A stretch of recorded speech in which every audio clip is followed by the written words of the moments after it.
Hey everybody, it's a beautiful day in the South Bay.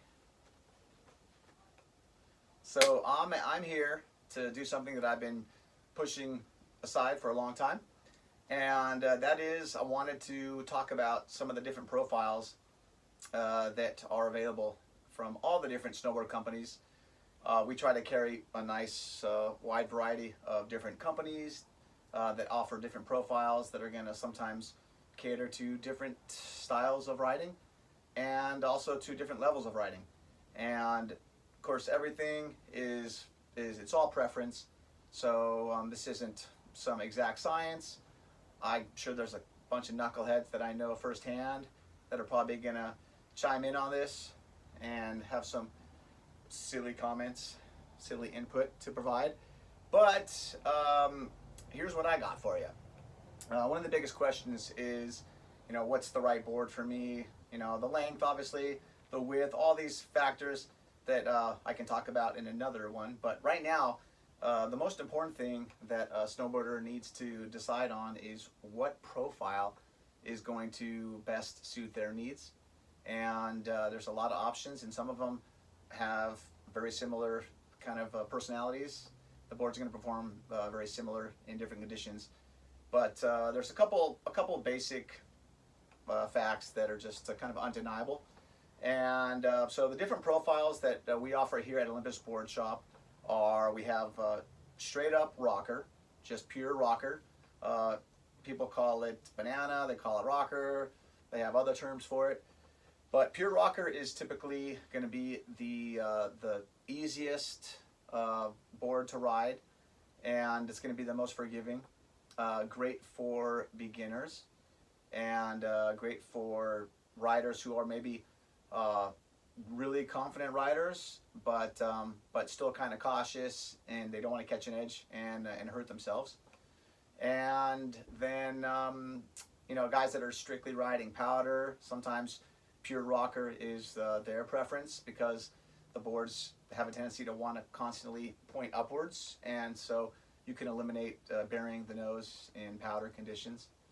And if you make a rocker board really high performance, and you stiffen it up, and you add some bells and whistles to it, you can make a pure rocker board that's going to be pretty damn stable at high speeds, whether it's an arbor, a high-end arbor rocker board with some of their grip tech, with a lot of carbon fiber to keep it stiff, or LibTech and GNU are known for doing pure rocker, and they have some boards that are really stiff boards.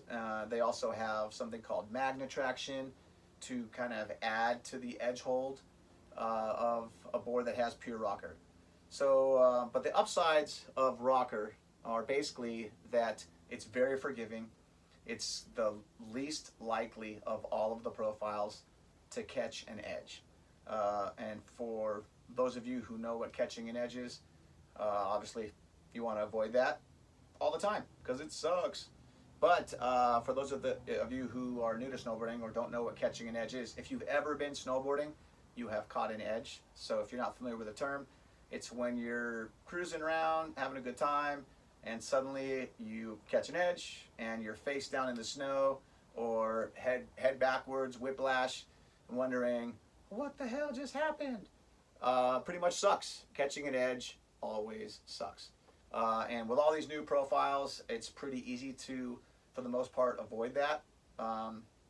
So pure rocker is basically very forgiving. Personally, it's not my preferred type of profile. I find that on really hard packed snow, I can't quite get the edge hold that I want, but it's nonetheless, it's very forgiving. And so when you're in the market for a board, if you're a cautious rider, if you're a total beginner that's progressing but you really don't want to catch an edge, if you're a pure powder rider, and even like if you're just kind of a surfy kind of rider that likes to just whip the tail out, slash the banks, put a spray off here and there, and not necessarily worried about going Mach 10 on hard packed snow, rocker it could very well be the best board for you. And here I have an arbor board that has pure rocker. Might be hard to see in the picture, but essentially a board that has pure rocker is just rockered up steadily from the center of the board outwards. Whenever you're talking about profiles, you're talking about from the center of the board out towards the tail. So a pure rocker has rocker in the middle, and it just continues to rocker up without changing its direction, without pointing downwards or any of that stuff. So a pure rocker board, and what happens is you can see when I put the board down on the ground here, and let's say I'm going down the hill and I come across some uneven snow, rather than the board catching an edge and throwing you down, you can see this board pivots off the middle area. So it pivots off the middle area, making it very easy to turn, very forgiving, and definitely, you know, fun and powder. And I mean, typically with a rocker board, you're using a lot less energy to actually transition edge to edge as well. So if you're a rider that wants to conserve energy, you like riding for 3 or 4 days at a time, and you're looking to not be all cramped up and beat down at the end of your 3 or 4 day epic trip, a rocker board also has a lot of benefits. So, so this board has pure rocker, pivots off the middle, and very easy to ride, very forgiving. And that's, I would say, the main benefit of a rocker board.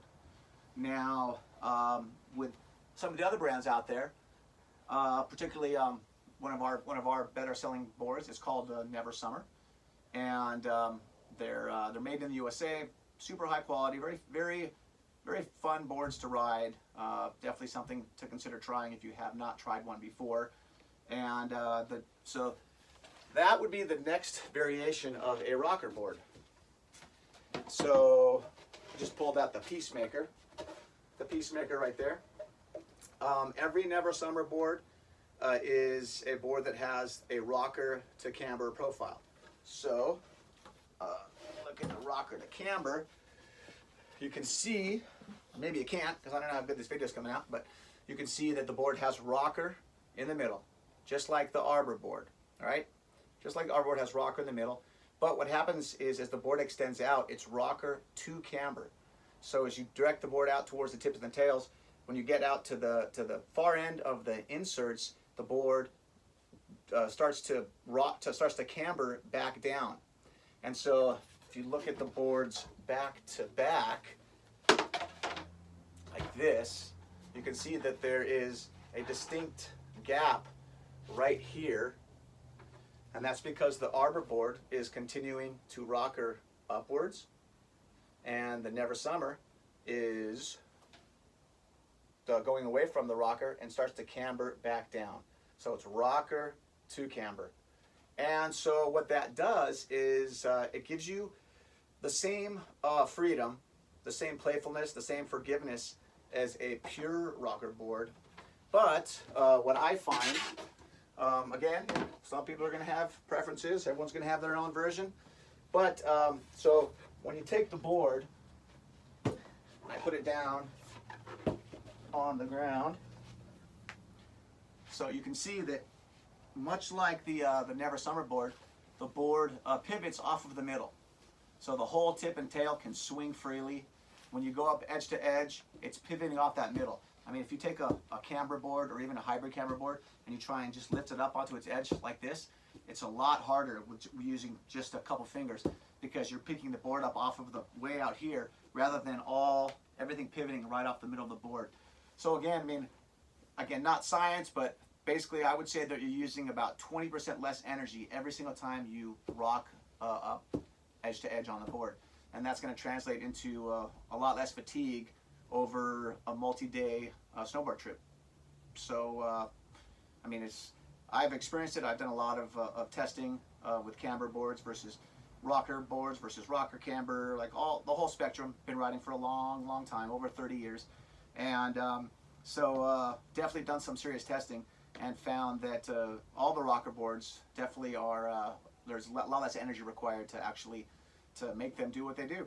So, so the benefit of the rocker to camber is that now you have the rocker in the middle, but just like an old school camber board, you have that bite, that kind of edge hold stability coming from the cambered area because you're actually standing right on top of it.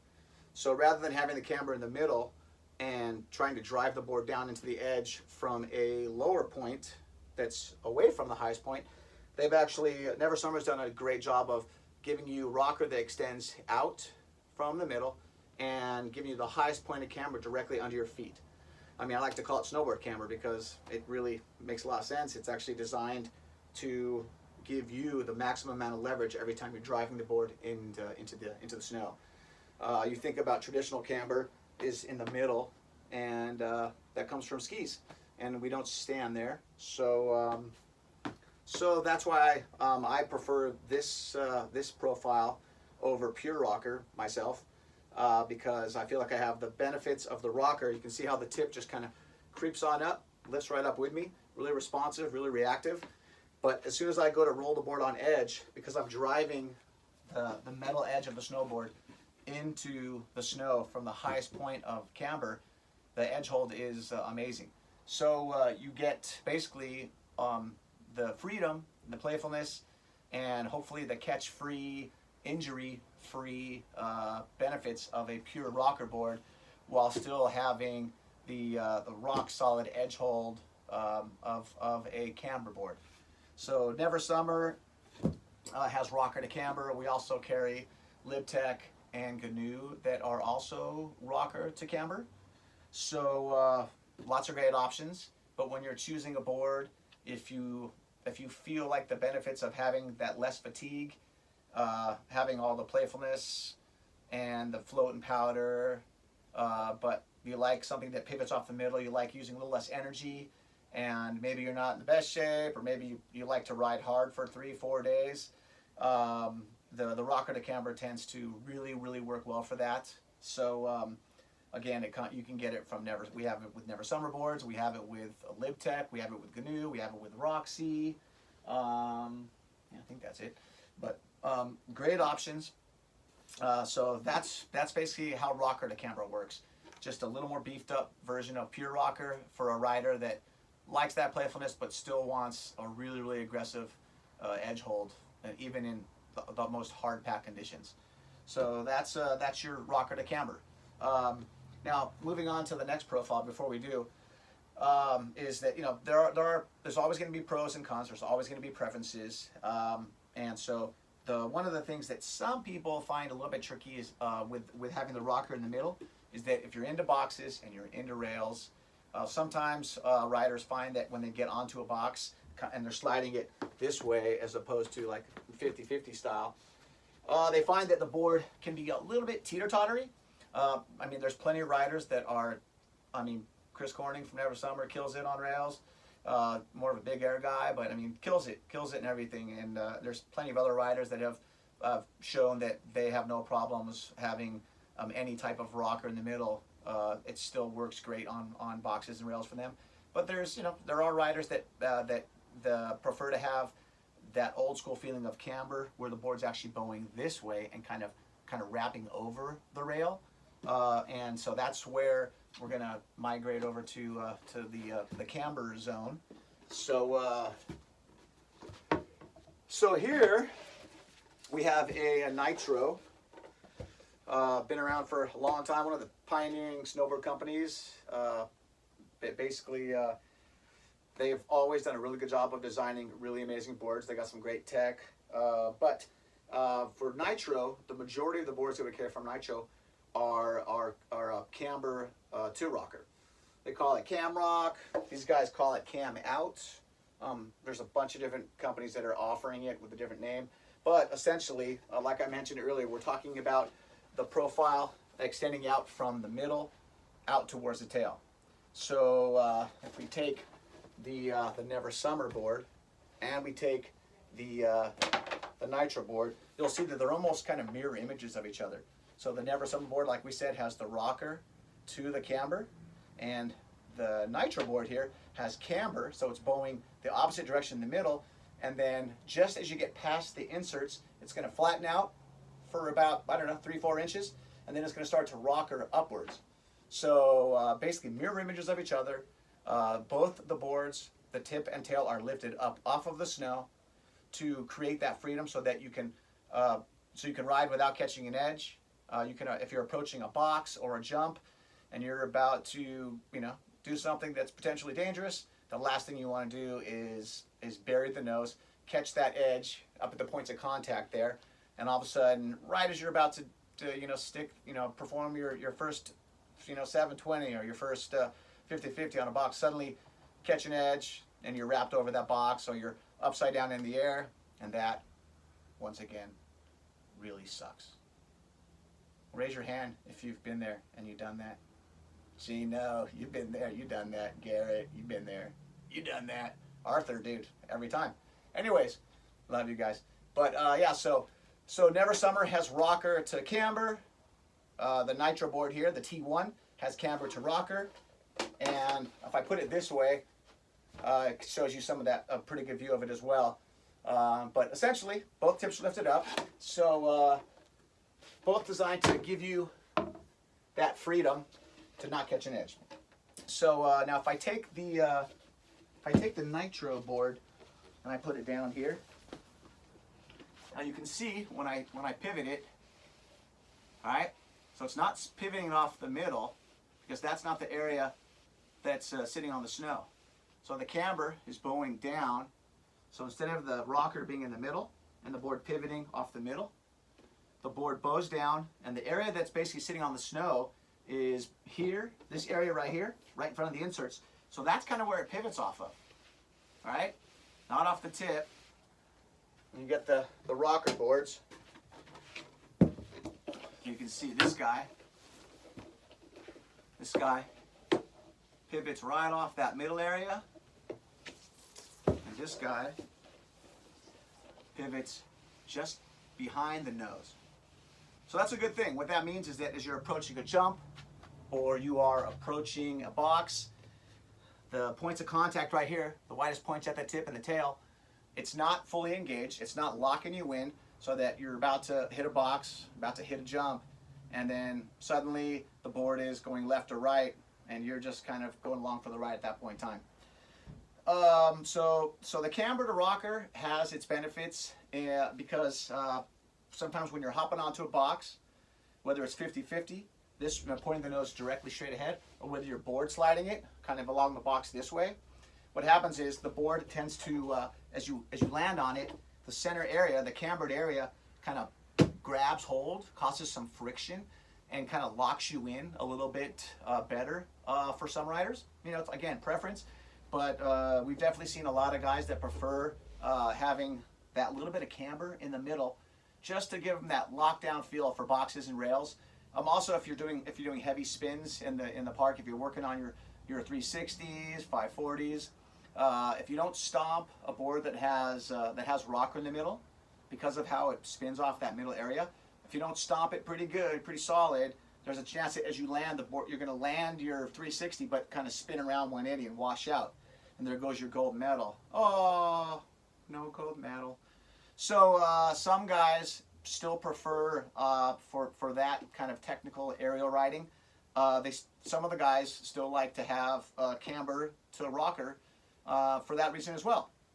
I've ridden both. While I tend to overall prefer the rocker camber profile, I definitely really enjoy riding the camber to rocker, camber hybrid, cam rock, whatever you want to call it.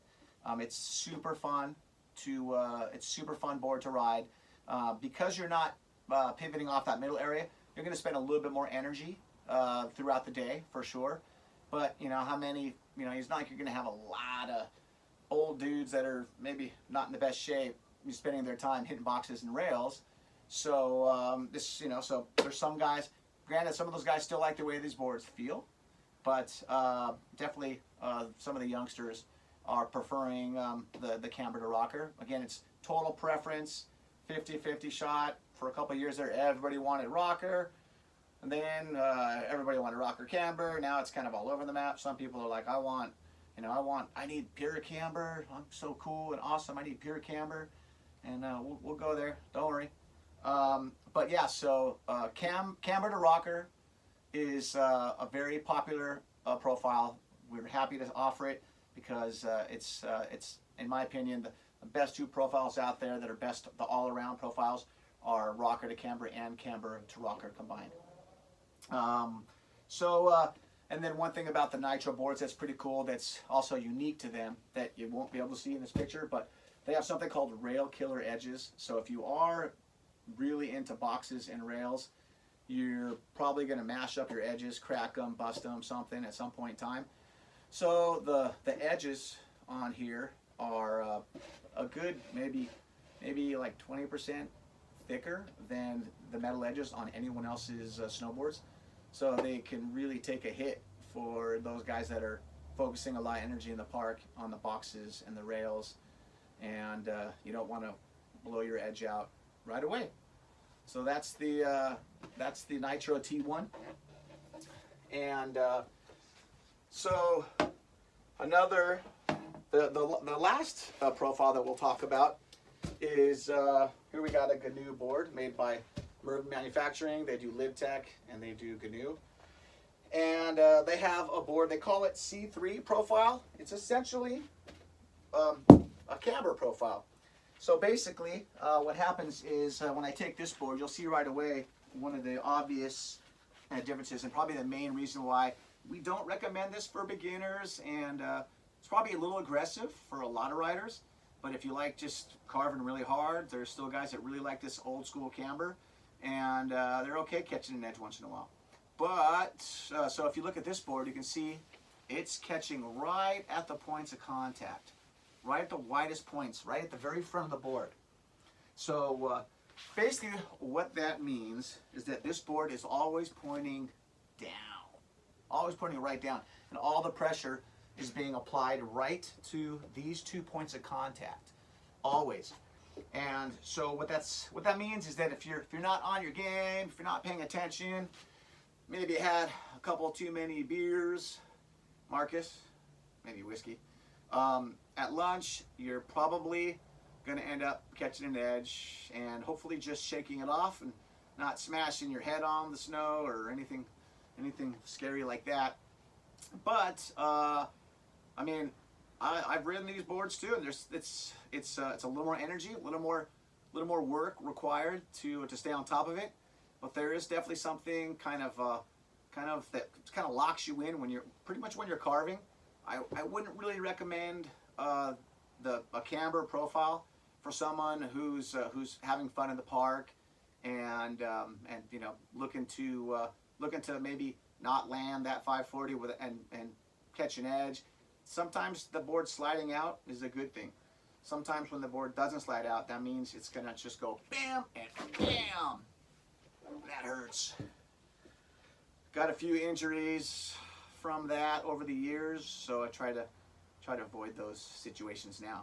But needless to say, C3 / camber is becoming a little bit popular again. There's some people that have been asking about it. It went almost away for a while. It was kind of this rare thing, like, oh, there's a cambered board. But now we're seeing camber boards come back into the game. And while the kind of historically the guys that really like camber boards were the guys that are into to carving, just carving on really hard pack conditions. And I mean, all boards are made they're all designed really well these days. But it seems to me like the most camber riders out there are basically the really very elite pros who are doing you know, these, I don't even know how many spins are they up to now, 1280s, 1600s, 18 somethings, I don't even know. They spin so fast, and they're coming down from such high elevations that when the board lands, if that they're coming down with such momentum that they want a full camber board to really grab and lock them into that landing. And when you're at that level and you're winning gold medals and you're making that money and all that good stuff, you know, you're willing to make some sacrifices and potentially get hurt because you're doing it for a living, or you're living the dream. But the problem is, you know, a lot of times you don't stick that landing perfect, and you fall and catch that edge, and it can be pretty nasty. So again, it's all preference. It's every rider is going to benefit from these different features, but you got to figure out basically what type of riding you're doing. Be realistic with yourself. You know, if you don't have any skateboarding background, any surfing background, and you're not a super youngster, you're not probably looking for a super aggressive park board that's gonna buck you and put you down and injure you, so you can't go to work when you get home from your awesome trip. So you know, be realistic. Figure out which profile you think is going to best suit your needs, and that's the best advice I can give you for deciding on how to choose the board that will work best for you and that you will have the most amount of fun on every day that you go to shred. So I hope this was helpful. Got a lot of people that have been asking about this, so I just wanted to put it out there and let people kind of help them decide what they want, what they need. All right, guys, thank you so much. This is a pretty long video. Hope it's not too long, but we'll catch you next time. Thanks for the support. Olympus Board Shop. Woo!